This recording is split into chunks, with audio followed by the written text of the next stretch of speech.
नमस्कार साथियों, स्वागत है आप सभी का एक बार फिर से Kumar Gaurav current affair class notes में। और मैं आपका साथी आप सभी के बीच एक बार फिर से लेकर हाजिर हूँ कुमार गौरव सर के करंट अफेयर के क्लास नोट्स, जो आपके सभी कॉम्पिटेटिव एग्जाम की दृष्टि से काफ़ी ज़्यादा इंपॉर्टेंट और हेल्पफुल रहेंगे। तो आज हम बात करेंगे 18 मई 2024 के top most current affair class notes में, जो आपके सभी वनडे एग्जाम और इसके साथ साथ आपको आरओ और एआरओ का जो पेपर है उसके लिए रामबाण साबित रहने वाली है क्लास। ठीक है, तो वनडे एग्जाम के लिए तो काफ़ी ज़्यादा इंपॉर्टेंट है, क्योंकि इस क्लास में आपको बहुत सारे इंपॉर्टेंट फैक्ट और जो भी आपके कंपटीशन में आने वाले क्वेश्चन रहते हैं उन सभी को आपको कराता हूँ। ठीक है, तो सभी साथी पेशेंस के साथ पूरी वीडियो वापस देखना, और बहुत ही इंपॉर्टेंट क्वेश्चनों पर आज हम चर्चा करने वाले हैं। बहुत ही ज़बरदस्त वीडियो मैंने आप सभी के लिए तैयार की है। अगर आप इसको पूरा देखेंगे तभी इसको समझ सकते हैं, वरना तो आप इस क्लास को नहीं समझ सकते। देखिए, पहला क्वेश्चन आपकी स्क्रीन पर है, किस देश के प्रधानमंत्री पर जानलेवा हमला हुआ?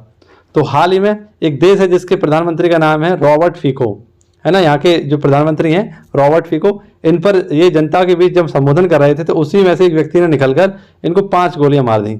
हालांकि अभी ये हॉस्पिटल में एडमिट हैं, काफ़ी ज़्यादा गंभीर रूप से घायल भी हैं, लेकिन अभी भी इनकी मृत्यु नहीं हुई है। ठीक है, 5 गोली इनको लग चुकी हैं और यह स्लोवाकिया के प्रधानमंत्री हैं। ठीक है, अभी कुछ ही समय पहले मैंने आपको बताया था कि स्लोवाकिया के नए राष्ट्रपति बने हैं। तो स्लोवाकिया के जो नए राष्ट्रपति बने थे वो थे पीटर पेलेग्रिनी, और यहाँ की राजधानी क्या है? ब्रातिस्लावा यहाँ की राजधानी है। तो इन पर जानलेवा हमला किया गया था। हमला करने का कारण क्या है? तो ये बताया जा रहा है कि जो यूक्रेन की जो हथियार की आपूर्ति होती है ना, उसको इन्होंने क्या कर दिया, इन्होंने उस पर प्रतिबंध लगा दिया था। और ये रूस के सपोर्ट करते हैं, ऐसा इन लोगों को लगता है कि ये रूस का सपोर्ट कर रहे हैं, क्योंकि रूस और यूक्रेन का आप सभी पता विवाद चल रहा है। और जब उस समय हथियारों की आपूर्ति पर प्रतिबंध लगा दिया जाएगा तो क्या हुआ, यहाँ के प्रधानमंत्री पर ये इस प्रकार का हमला हो जाना कोई छोटी बात नहीं है। ठीक है, क्योंकि यहाँ के यूक्रेन के निवासियों ने इन पर हमला कर दिया और ये बच चुके हैं अभी तक। अभी मतलब कहने का ये है कि ये अभी गंभीर रूप से घायल हैं, ऐसा कोई अभी तक न्यूज़ नहीं आई है कि इनकी जान चली गई है। ठीक है, तो इस क्वेश्चन से आपको क्या रखना है। अब बात आई प्रधानमंत्री साथियों, तो हम लोग कुछ प्रधानमंत्री हैं उनकी लिस्ट को देख लेते हैं। जैसा कि मैंने कल भी आपको बताया था, कल भी ये क्वेश्चन कराए थे, आज पुनः से हम इसको रिवाइज कर रहे हैं। रूस के प्रधानमंत्री पद की शपथ किसने ली थी? तो मिखाइल मिशुस्तिनी इन्होंने ली थी। ठीक है, रूस के ये प्रधानमंत्री हैं नए। नेक्स्ट आपसे पूछे पाकिस्तान के प्रधानमंत्री कौन है? शहबाज शरीफ हैं। बांग्लादेश के प्रधानमंत्री कौन है? शेख हसीना है। भूटान के कौन है? तो आपके प्रचंड हैं, सॉरी नेपाल के कौन है? प्रचंड है। भूटान के कौन है? शेरिंग टोब्गो हैं। श्रीलंका के हैं दिनेश गुणवर्धने। इटली की पहली महिला प्रधानमंत्री है जॉर्जिया मेलोनी। और फ्रांस के हैं ये हैं ग्रेविल अटल, पहले समलैंगिक यहाँ के ये प्रधानमंत्री हैं और सबसे युवा भी हैं। नेक्स्ट न्यूजीलैंड के कौन है? Christopher Luxon. जापान के कौन है? फूमियो किस्दो। ऑस्ट्रेलिया के प्रधानमंत्री एंथनी एनुलीज। इंग्लैंड के कौन है? ऋषि सुनक। आयरलैंड के कौन है? Simon Harris. और चाइना के हैं ली कियांग। और कनाडा के हैं जस्टिन ट्रूडो। ठीक है, तो ये आप सभी को याद रखना है, ये हमारे कुछ प्रधानमंत्री थे। और अभी हमने देखा कि स्लोवाकिया के प्रधानमंत्री पर जानलेवा हमला किया गया था। एक और जबरदस्त क्वेश्चन आप सभी के शामिल है, और इसमें हम लोग बात करने वाले हैं आपके अमेरिका पर। ठीक है, और कुछ हमारे युद्धाभ्यास हैं उन पर हम बात करेंगे। पहला क्वेश्चन देखते हैं क्या है हमारा, पूछा गया है तर्कस युद्धाभ्यास 2024। तो तर्कस युद्धाभ्यास जो 2024 है, आप सभी को बताइए, भारत और यूएसए का मध्य होता है। भारत और यूएसए का मध्य होता है। भारत की तरफ से इसमें पार्टिसिपेट किया है एनएसजी ने, नेशनल सिक्योरिटी गार्ड ने। ठीक है, भारत और यूएसए का मध्य होता है तर्कस युद्धाभ्यास। और ये कैसा युद्धाभ्यास है आपका? तो एक ऐसा संयुक्त आतंकवादी विरोधी अभ्यास है। कैसा है? संयुक्त आतंकवादी विरोधी अभ्यास है आपका, जिसे हम बोलते हैं तर्कस युद्धाभ्यास। भारत और अमेरिका के साथ कुछ अन्य भी होते हैं, जैसे वज्र प्रहार है, युद्धाभ्यास है, ये भी होता है। देखिए, भारत के कुछ अर्धसैनिक बल हैं, जैसे कि आपको पता है सीआईएसएफ, इसकी स्थापना हुई थी 1969 में। सीआरपीएफ, इसकी स्थापना वैसे तो जब इसका क्राउन नाम था तब 1939 में हुई थी, लेकिन अब सेंट्रल हुआ तब से ये इसकी स्थापना हुई 1949 में। तब ये ब्रिटिश के अधीन थी और 1949 में भारत के अधीन हो गई। बीएसएफ की स्थापना हुई 1965 में, जब भारत और पाकिस्तान में लड़ाई हुई थी तो उस समय आपका इसकी स्थापना की गई थी बीएसएफ की। आईटीबीपी की, जब चाइना के साथ वॉर हुआ था 1962 तब आईटीबीपी की स्थापना की गई थी। असम राइफल, ये सबसे पुराना हमारा एक अर्धसैनिक बल है और 1835 में इसकी स्थापना की गई थी। इसे कच्छार भी और भारत का प्रहरी भी कहा जाता है। ठीक है, नेक्स्ट आपसे पूछे एसएसबी की स्थापना कब हुई? 1963 में। एनएसजी की स्थापना कब हुई? 1984 में। और आरएएफ की स्थापना कब हुई थी? 1992 में। तो ये हमें कुछ हमारे अर्धसैनिक बल हैं और उनकी स्थापना वर्ष है, आपको याद रखना है। मैचिंग में आपसे पूछ लेता है आरओ यारो में। ठीक है, आरओ यारो वालों के लिए बहुत इंपॉर्टेंट है, और वनडे एग्जाम के लिए डायरेक्टली आपसे पूछ लेगा कि बीएसएफ की स्थापना कब हुई थी। अब हमारे क्वेश्चन में 2 चीज़ देखनी है हमें, एक तो एक अमेरिका के बारे में जानना है सारी बातें, और युद्धाभ्यासों के बारे में जानना है। तो सबसे पहले हम देखते हैं युद्धाभ्यास हमारे कौन कौन से हैं। ये कुछ ही समय पहले मैंने ये क्वेश्चन भी कराया था, भारत और यूएसए का वज्र प्रहार संयुक्त अभ्यास ये कहाँ हुआ था? तो ये उमरोई में हुआ था, और उमरोई कहाँ? मेघालय में है, ठीक है, यहाँ इसका किया गया था। और मेघालय की राजधानी क्या है? शिलोंग है। ये इसका 10वां संस्करण था, वज्र प्रहार का क्या था? 10वां संस्करण था, सॉरी 14वां संस्करण था। और इसकी शुरुआत कब हुई थी? 2010 में हुई थी। भारत और यूएसए के साथ कौन कौन से होते हैं? कोप इंडिया होता है, अभी मैंने आपको तर्कस पढ़ाया था, और एक होता है युद्धाभ्यास, ठीक है। और एक याद रखना कौन सा? वज्र प्रहार, तो ये अमेरिका के साथ हुआ है।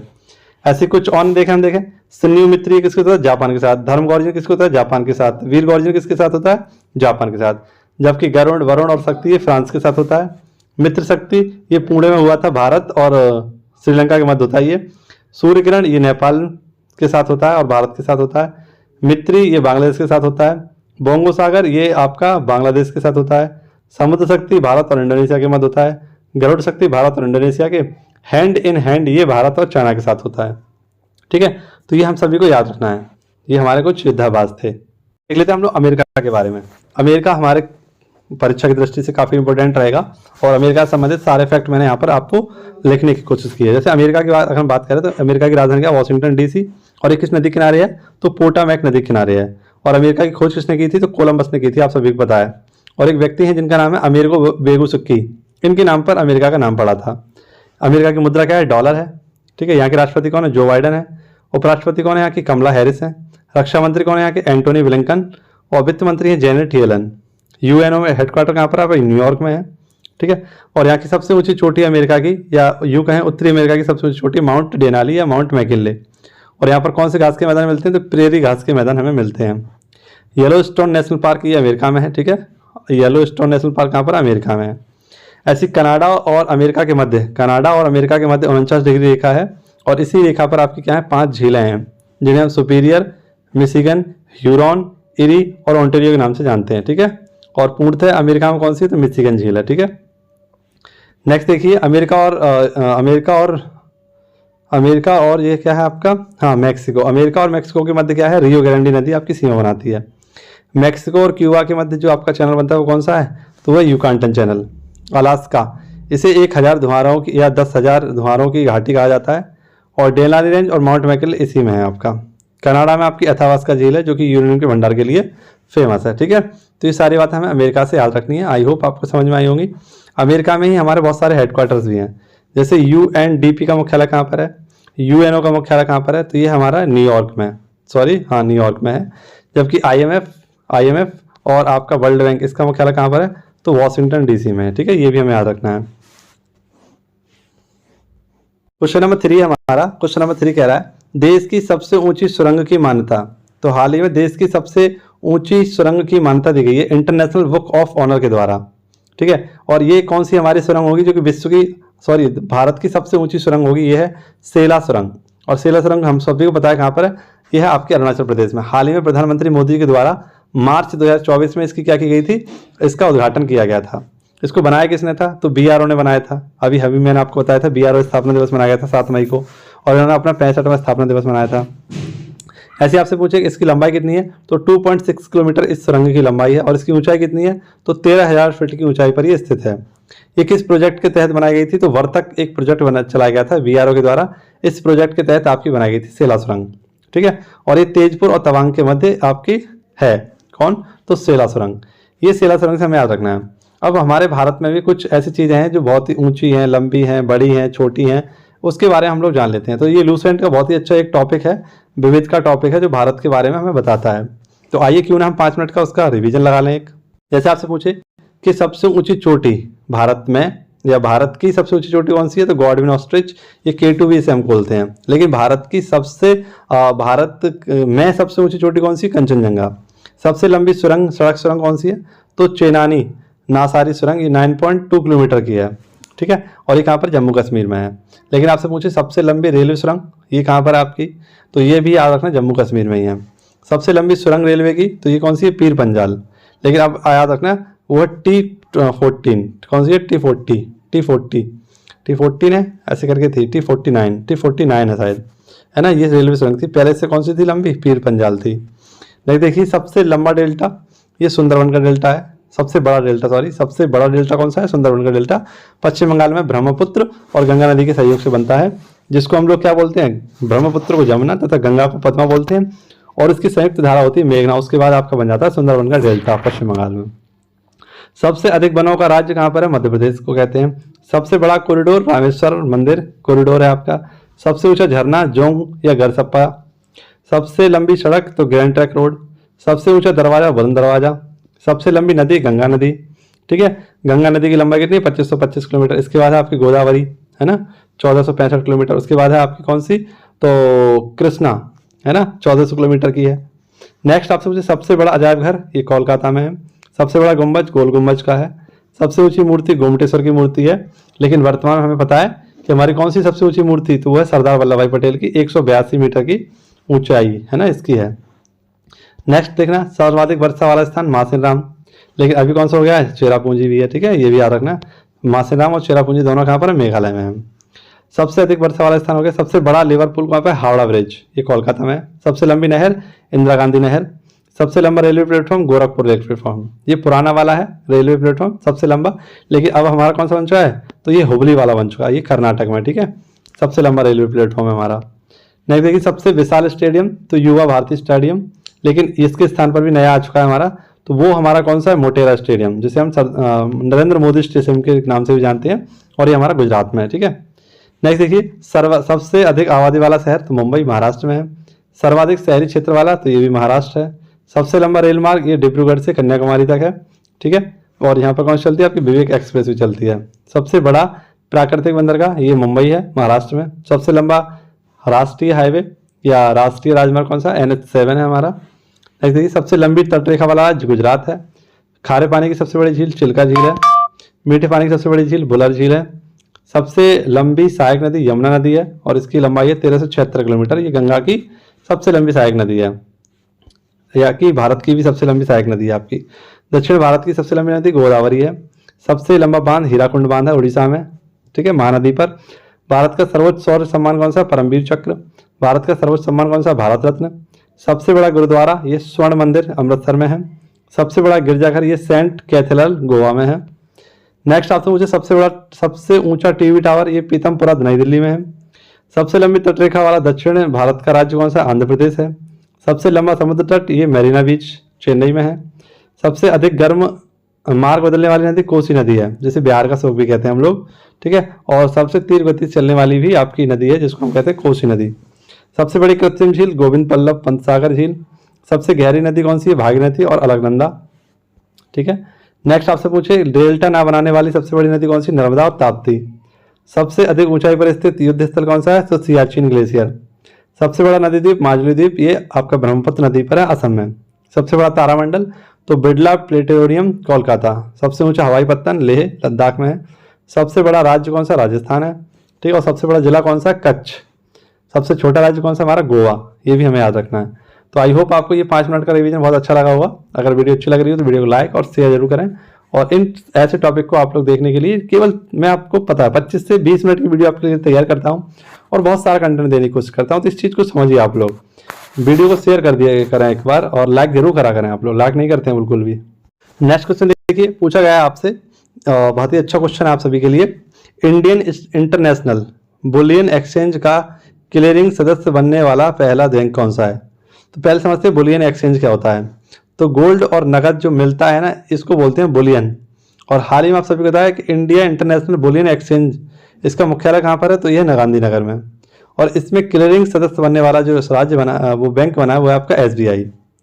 सोने के आयात को सरल बनाना या इसको सरल करने के लिए हाल ही में इसको बनाया गया है। ये आपको याद रखना है बुलियन एक्सचेंज को। अब देखिए SBI की बात आई है, तो SBI को हम लोग जान लेते हैं थोड़ा इतिहास के बारे में। SBI की एक बैंक थी जिसकी सबसे पहले स्थापना की गई थी, बैंक ऑफ हिंदुस्तान। आप सबको पता है 1770 में इसकी स्थापना की गई थी।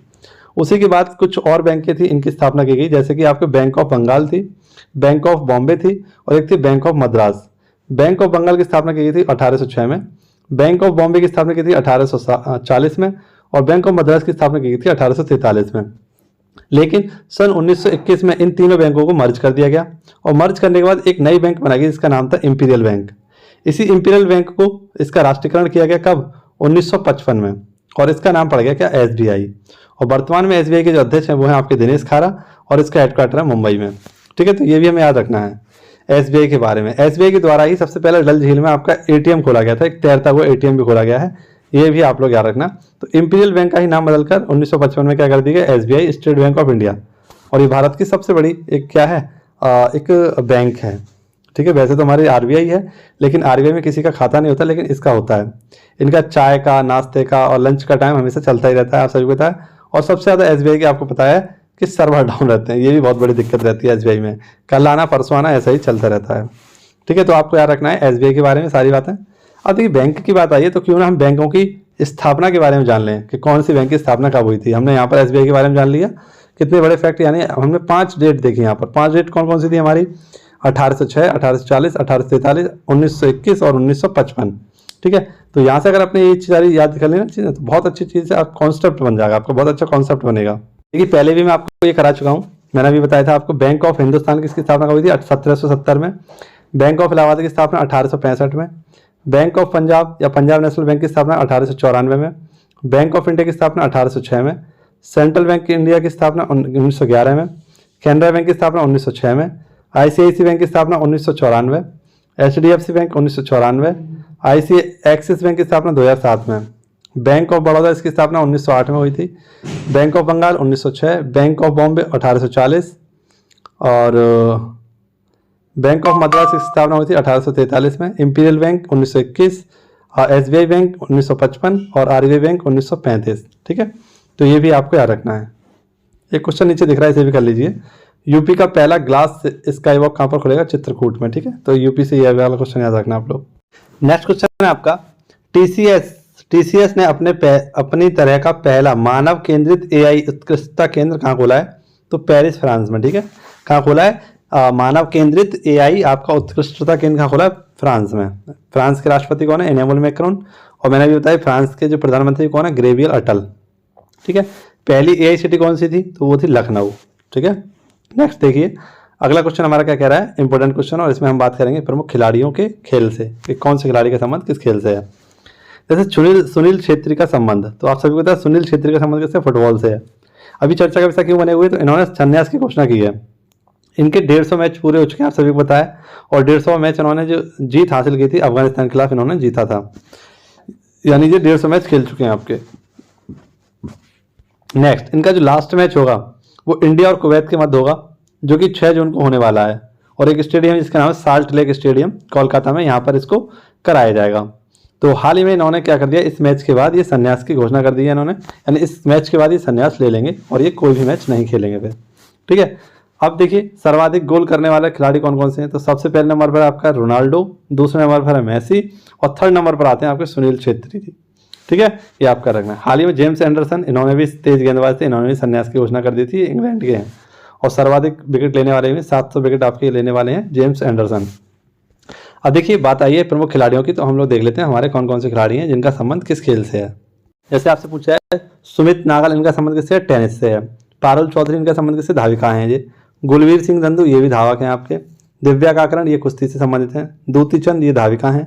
रानी रामपाल, ये हॉकी से संबंधित हैं। अमित पंघाल, ये आपके बॉक्सिंग से संबंधित है। भवानी देवी, तलवारबाजी से संबंधित है। एमसी मैरी कॉम, ये बॉक्सिंग से संबंधित है। मीराबाई चानू, ये भारोत्तोलन से संबंधित है। फवाद मिर्जा, ये घोड़सवारी से संबंधित है। जबकि आपसे पूछे मनु भाकर, ये बॉक्सिंग से संबंधित है। नीरज चोपड़ा, ये भाला फेंक से संबंधित है। सात्विक चिराज, ये बैडमिंटन संबंधित है। रश्मिका, ये क्रिकेट से संबंधित है। दीपिका कुमारी, ये तीरंदाजी संबंधित है। और शीतल देवी, ये पैरा तीरंदाज हैं आपकी, ठीक है, शीतल देवी। तो इनके बारे में भी आपको याद रखना है। चलिए नेक्स्ट क्वेश्चन देखते हैं हम लोग। देखिए ये जबरदस्त क्वेश्चन है और इसको आप लोग पेशेंस के साथ जरूर देखना, इसमें बहुत सारी चीजें आपको सीखने को मिलने वाली हैं। देखिए राष्ट्रीय डेंगू दिवस आपसे पूछे तो राष्ट्रीय डेंगू दिवस कब मनाते हैं, 16 मई को मनाते हैं। डेंगू जो होता है आपका, इसका वाहक होता है एडिस एजिप्टाई, एक मच्छर होता है, उसके द्वारा होता है डेंगू। इसका जनक क्या है, वायरस होता है। वैक्सीन बनाई गई थी हाल ही में इसके लिए, तो डेंग वैक्सीन, इसके लिए एक वैक्सीन बनाई गई थी। और इसकी थीम क्या है 2024 में, तो डेंगू की रोकथाम, ये इसकी थीम है। ऐसे अंतर्राष्ट्रीय प्रकाश दिवस कब मनाया गया था, 16 मई को, ठीक है। अब हमारी बीमारी की बात आई है, तो मैं आपको बीमारी में 2 चीज़ कराता हूँ। एक तो बीमारी जो आपके दिवस हैं बीमारी से संबंधित, वो इनके सभी दिवस देखते हैं हम लोग। और इसके जनक के कारण कौन कौन से होते हैं, वायरस होता है, एक किसी का बैक्टीरिया होता है, ठीक है। तो इससे हम लोग देख लेते हैं, इसकी लिस्ट देख लेते हैं पूरी। देखिए साथियों, सबसे पहले आपसे पूछे वायरस से होने वाले रोग कौन कौन से, वायरस से है ना, ये हमारे वायरस से होने वाले रोग हैं, ये बैक्टीरिया से और प्रोटोजोआ से। मैं आपको फफूंदी वाले नहीं दिख रहे होंगे, इनको मैं बोल के बता दूंगा आपको, ठीक है। जैसे मैं आपको कहूँ वायरस से होने वाले कौन कौन से, चेचक है, रेबीज है, जुखाम है, पोलियो है, इन्फ्लुएंजा है, खसरा है, डेंगू है, एबोला है, मेनिंजाइटिस है, एड्स है, चिकनगुनिया है, ठीक है, मम्स है। ये सब किससे होते हैं? आपके वायरस से। बैक्टीरिया से टिटेनस है, प्लेग है, हैजा है, टाइफाइड है, तपेदिक है, डिप्थीरिया है, गुनेरिया है, निमोनिया है और कुष्ठ रोग है, ठीक है। ऐसे प्रोटोजोआ से कौन कौन से थे? मलेरिया है, पायरिया है, सोने की बीमारी है, पेचिस है, कालाजार है। ये सब किससे होते हैं? आपके प्रोटोजोआ से। और फफूंदी से कौन कौन से होते हैं, है ना? तो इसको देख लीजिए, गंजापन होता है आपका फफूंदी से होता है एक तो, ठीक है। एक होता है एथलीट फुट, दमा, खाज, खुजली, ये सब किससे होते हैं? फफूंदी से होने वाले रोग हैं। देखिए यहाँ पर आपकी बीमारी से संबंधित कुछ इंपॉर्टेंट दिवस हैं। जैसे पोलियो दिवस कब मनाते हैं? 24 अक्टूबर को। मलेरिया दिवस 25 अप्रैल को। रेबीज डे 28 सितंबर को। ब्रेन लिपी डे 4 जनवरी को। हेपेटाइटिस डे 28 जुलाई को। कैंसर डे 4 फरवरी को। बाल कैंसर दिवस 15 फरवरी को।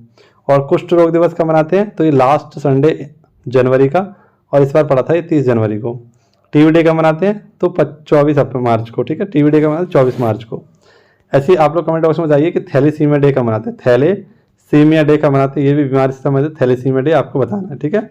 और एक आपको बताना है थैलेसीमिया, बताइए आप लोग पहले कमेंट बॉक्स में।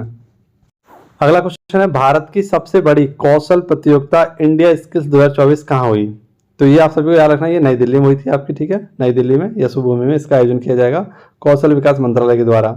इसमें 4 राज्यों पर फोकस रहेगा। एक नई स्किल इंडिया आपकी प्रतियोगिता है, कौशल प्रतियोगिता से संबंधित है इस इंडिया स्किल 2024। तो इसमें गुजरात होगा, कर्नाटक होगा, हरियाणा होगा और यूपी होगा। इसको 4 फोकस राज्यों पर रखा गया है। G20 की बैठक कहाँ हुई थी? भारत मंडपम नई दिल्ली में हुई थी। P20 बैठक यशोभूमि दिल्ली में हुई थी। यूनेस्को का जो आपका 46वां सत्र होगा ये अपने भारत में होगा। और IOC यानी इंटरनेशनल जो ओलंपिक संघ है, इसकी जो बैठक हुई थी वो मुंबई में हुई थी, ठीक है। नेक्स्ट देखिए अगला क्वेश्चन क्या कह रहा है, नीरज चोपड़ा ने फेडरेशन कप में कौन सा मेडल जीता? तो नीरज चोपड़ा ने हाल ही में फेडरेशन कप हो रहा था, और ये हो रहा था आपका कहाँ पर? तो ये याद रखना, ये इसका आयोजन हो रहा था भुवनेश्वर में, और यहीं पर नीरज चोपड़ा ने गोल्ड मेडल जीता है। 82.27 मीटर आपका भाला फेंककर यहाँ पर गोल्ड जीता है। वैसे आप सभी को पता ही होगा कि टोक्यो ओलंपिक जो 2020 में होने वाले थे वो 2021 में हुए थे, इसमें भी इन्होंने गोल्ड मेडल जीता था। और इसमें इन्होंने कितना फेंका था? तो 87.58 मीटर यहाँ पर भाला फेंककर भारत के लिए 7 अगस्त को इन्होंने क्या जीता था? गोल्ड मेडल जीता था 2021 में। इसीलिए 7 अगस्त को हम लोग क्या मनाते हैं? तो आप लोग याद रखना, भाला फेंक दिवस मनाते हैं, ठीक है। इनके ऊपर एक जीवनी लिखी गई थी, लघु जीवनी, ए गोल्डन बॉय नीरज चोपड़ा। ये गोल्डन बॉय नीरज चोपड़ा के लेखक कौन है? तो नवदीप सिंह गिल, इन्होंने इनके ऊपर एक आपकी जीवनी लिखी थी, golden boy Neeraj Chopra. Next देखिए क्वेश्चन हमारा क्या कह रहा है, कमला बेनीवाल का निधन हो गया। तो हाल ही में कमला बेनीवाल इनका निधन हो गया। ये किससे संबंधित है? तो ये गुजरात की पूर्व राज्यपाल रह चुकी हैं, त्रिपुरा की राज्यपाल रह चुकी हैं और मिजोरम की राज्यपाल रह चुकी हैं कमला बेनीवाल। इनका जन्म हुआ था कहाँ पर? राजस्थान में। और ये 3 राज्यों की आपकी राज्यपाल रह चुकी हैं, गुजरात, त्रिपुरा और मिजोरम। ऐसी हाल ही में एक महिला थी एलिस मुनरो का निधन हुआ था, और ये साहित्य का नोबेल पुरस्कार पाने वाली पहली कनाडियाई थी। इनको दिया गया था, एलिस मुनरो को, ठीक है। तो ये आज की हमारी क्लास थी जो मैंने आपके सामने प्रस्तुत की। चलिए, क्लास अच्छी लगी तो कमेंट बॉक्स जरूर बताना, और मौका मिले तो आप लोग वीडियो को शेयर जरूर कर देना अपने दोस्तों के साथ, और बता देना कि यहाँ पर आपका करंट अफेयर स्ट्रेटेजी के और बहुत सारी जो वनडे एग्जाम से संबंधित, आपके GS से संबंधित रिलेटेड जो भी टॉपिक होते हैं मैं उन पर चर्चा करता हूँ। तो वीडियो को शेयर जरूर करना दोस्तों के साथ, ठीक है, और लाइक जरूर करना। मिलते हैं आपसे नेक्स्ट वीडियो में। धन्यवाद। जय हिंद, जय भारत। मस्त रहिए, खुश रहिए।